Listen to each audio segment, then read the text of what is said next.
جایی خوندم که نوشته بود چقدر قرن 21 به این فیلم نیاز داره. و بعد از اینکه این فیلم رو تماشا کردم به نظرم اگر بخوایم یه کلیتی از همه آدم‌هایی که به سینما میرن فیلم میبینن رو در سراسر جهان از هر قشری در نظر بگیریم، میشه گفت که این فیلم بهترین فیلم سال بوده. و این جمله که چقدر قرن 21 به این فیلم نیاز داره چقدر جمله درستیه. استاد پل توماس اندرسون فیلمسازیه که وقتی که به کارنامه‌اش نگاه میکنی بزرگترین شاخصه‌ای که توی فیلمهاش وجود داره اینه که من فکر میکنم این مرد نابغه زبان سینماست. فیلم‌های زیادی وجود دارن که باز من شاید حتی بیشتر از فیلم‌های پل توماس اندرسون دوست داشته باشم، اما عموماً یه بخش‌های شهودی دارن، یعنی فیلمو میبینی از یه چیزی خوشت میاد، با یک جایی ارتباط برقرار میکنی. اما فیلم‌های پل توماس اندرسون زبان مطلق سینمان، یعنی این مرد یک نوع اشرافی به داستانگویی با زبان سینما داره که تو کمتر کسی میشه پیدا کرد. همه حرفایی که همه منتقدان سینما در سراسر جهان راجع به زاویه دوربین، اندازه نما، حرکت دوربین، شخصیت سازی، همه اینها از هر فیلمی که هر ایرادی گرفته میشه داریم راجع به قواعد زبان سینما صحبت میکنیم.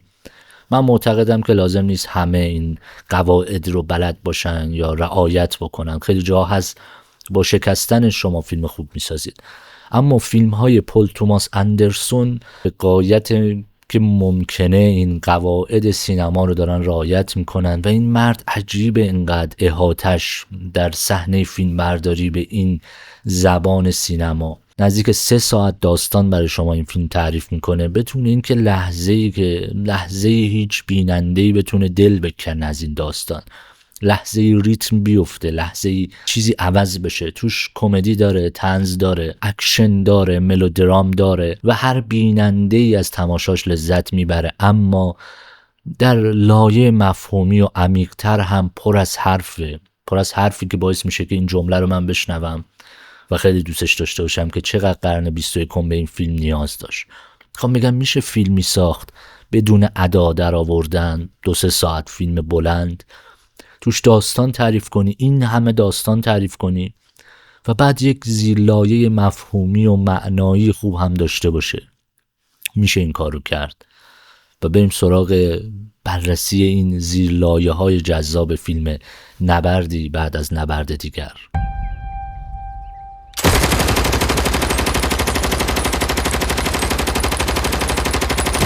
What are you gonna do about this baby?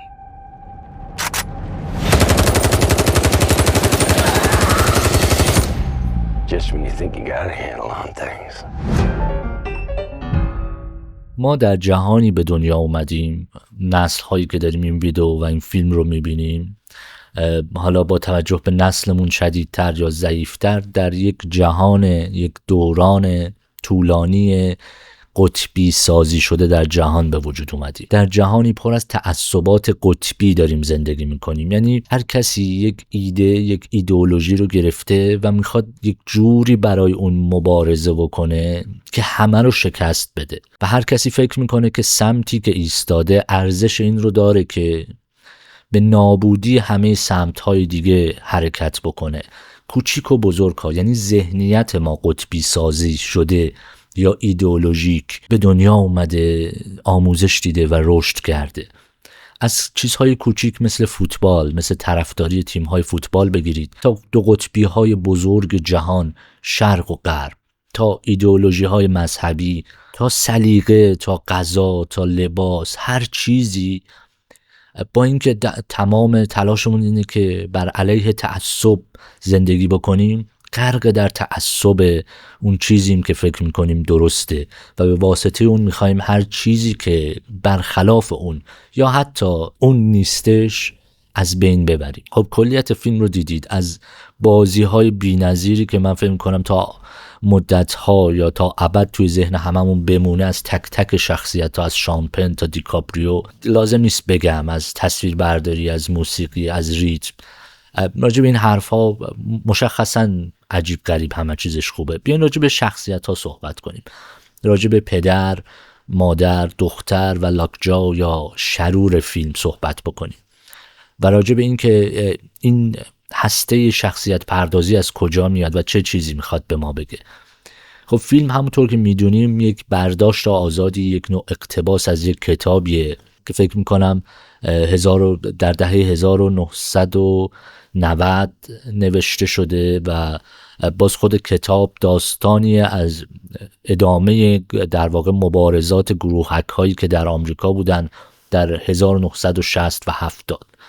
در 1960 و 70 اوج درگیری دولت یا نظام سیاسی با گروهک های مختلفی بود که میخواستن مبارزه کنن، از فمینیست گرفته تا نژاد پرست تا گروهک هایی که حتی تعصبات خوردتری داشتن. انگار جهان در حالا داستانی که داره تعریف میکنه، رمانی که داریم راجبش حرف میزنیم، راجب خود آمریکاست. دورانیه که برای دومین بار ریگان میخواد رئیس جمهور بشه. اوج سرکوب دولت در مقابل این گروهک هاست و اتفاقا باز اوج شورش و عملیات های گروهک ها علیه دولته. به نقطه‌ای رسیدن این نظام سیاسی و گروهک های مردمی که دیگه هر کاری از هر دو طرف برمیاد، بیرحمانه و بیباکانه دارن همدیگر رو نابود میکنن.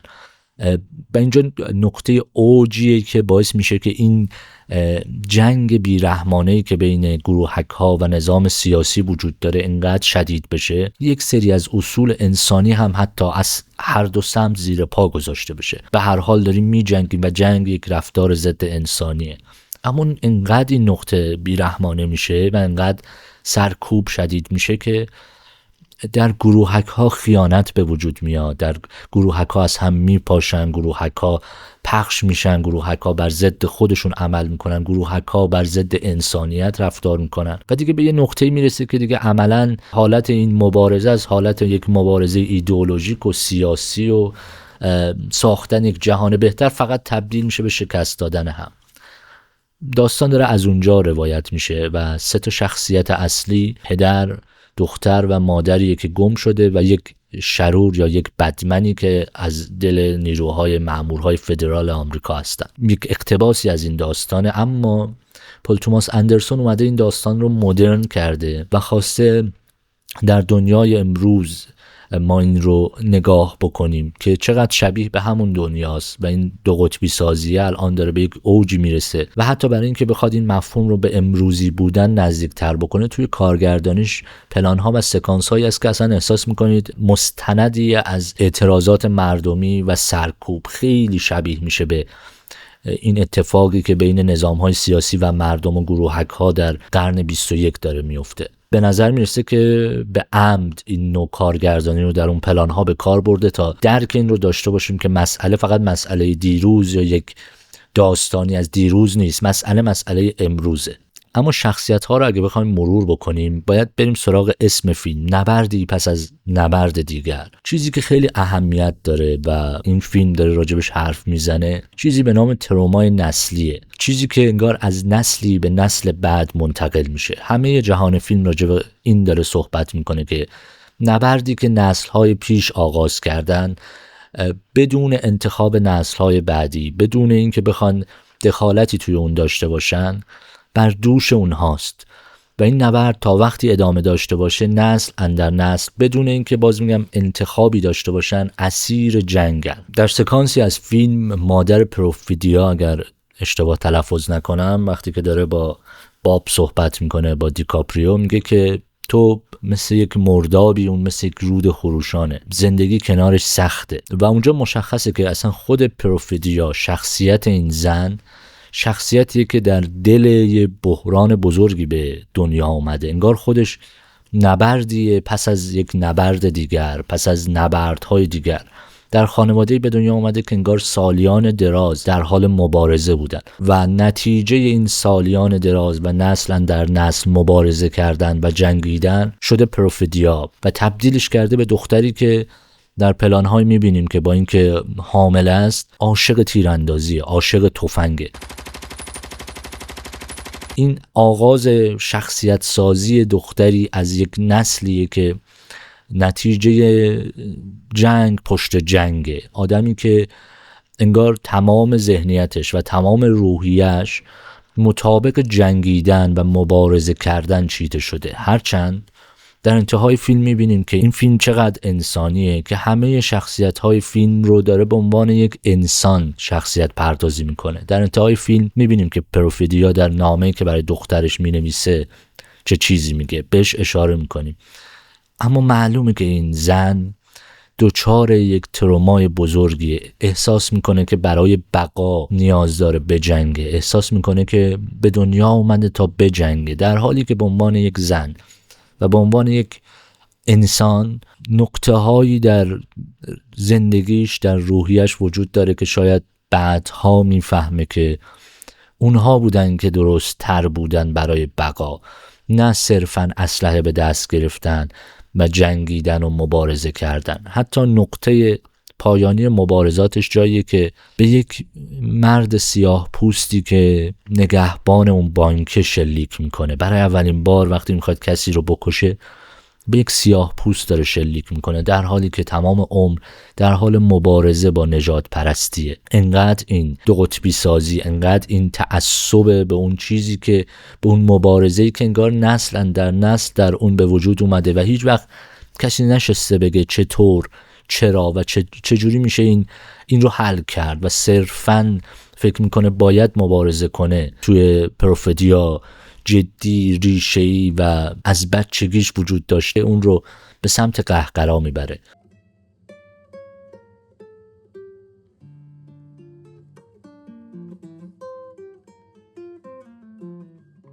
فیلم به نوعی داره یه بخشی از این انقلابیون رو که اسیر تعصبی شدن و اون تعصب باعث شده که کورکورانه به انسانیت نگاه کنن حرف میزنه. در مقابل شرور فیلم هم نهایتاً در دل تمام اون شرارت وحشتناکی که موفق میشه پل توماس اندرسون ازش بسازه با بازی فوق‌العاده شامپن، باز انسانیت میبینیم.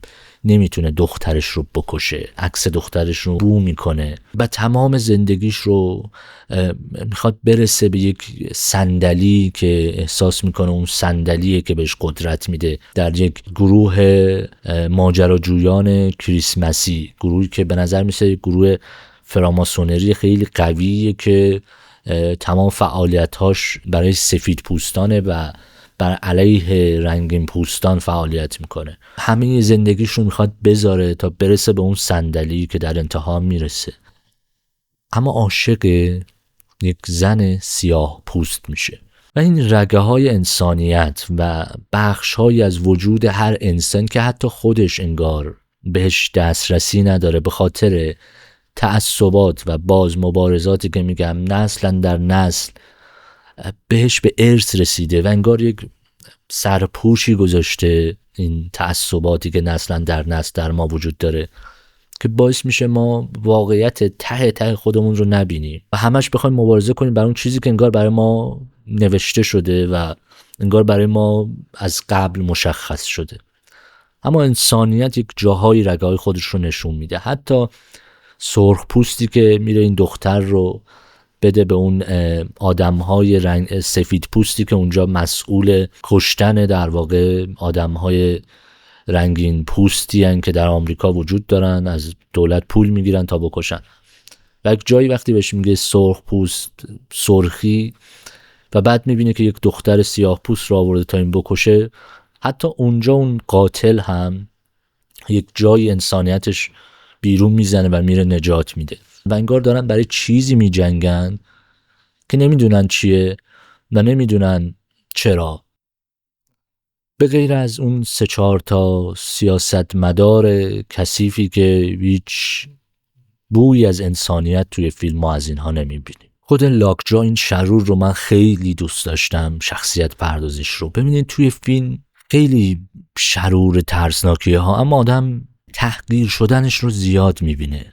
تو نماهایی که پل توماس اندرسون ازش گرفته خیلی جاها تنهاست، خیلی جاها کوچیکه در برابر این عظمت جهان و اصرار داره پل توماس اندرسون با قاب‌هایی که میگیره نشون بده که این شیطان هر چقدر هم که شیطان رذلی باشه یک چیزی شبیه به همون پروفدیاییه که نسلا در نسل اون رو در واقع تفنگ به دستش دادن و بزرگش کردن تا تبدیل شده به این آدم.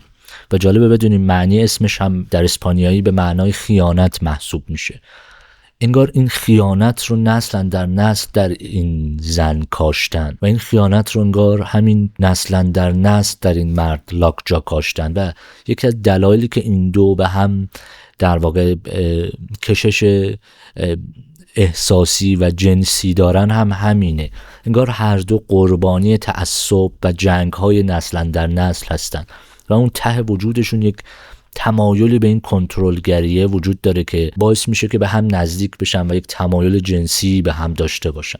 میگم این دو تا شخصیت انگار خیلی شبیه به همن. ته وجودشون شاید انسانیت باشه اما تماما روشون پوشیده شده از تعصبات و تفکرات و ایدئولوژی هایی که به نظر میرسه که داره فقط جهان رو مدام بیشتر اسیر این قطبی سازی میکنه.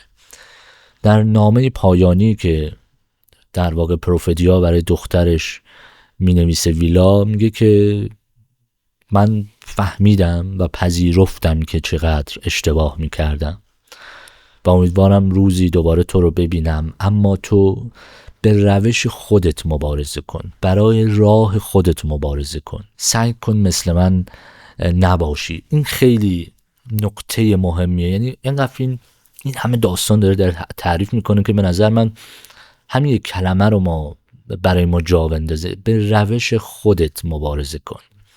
دختری که به دنیا میاد ویلا حاصل وحدت همه انسانهایی که توی فیلم وجود دارن. پدر واقعیش، پدر ژنتیکیش لاکجای یک شروره و مادرش یک خیانتکار مبارز، زن قوی که در انتها فهمید قدرت در واقع به اسلحه نیست. پدری که اون رو بزرگ کرده یک سفید پوستیه که تمام این رنج ها رو داره میکشه به واسطه این که فکر میکنه راه درست رو انتخاب کرده و دوست داره زن و بچهش رو. جایی که بهش اون مرد میگه آزادی یعنی نترسیدن، به خوبی داره بهش نشون میده که تمام این مدت به عنوان یک سفید پوست چطور از زنان و دختران سیاه پوست داشته حمایت میکرده. و استادش، استادی که خب هم بار کمدی داره هم نشون میده چطور با آرامش درون میشه راه رو پیش برد. این دختر نماینده و وحدت همه این آدم هاست که حالا یک نسلیه، یک نسل جدیدیه که به وجود اومده و میخواد مبارزه کنه. اما همه فیلم راجع به همین کلمه است، نسل جدید، نسلی که همه این آدم ها، همه این نسل های گذشته تو رو به وجود آوردن. به روش خودت مبارزه کن، به چیزی فکر کن که این همه آدم رو کنار هم قرار میده. به روش خودت مبارزه کن، نه به روش جنگ ها و نسل هایی که پشت سر هم بودن. خیلی فیلم خوبی بود آقای پل توماس اندرسون. اگر این ویدیو رو میبینید دم شما گرم و چقدر قرن 21 نیاز داشت به این فیلم.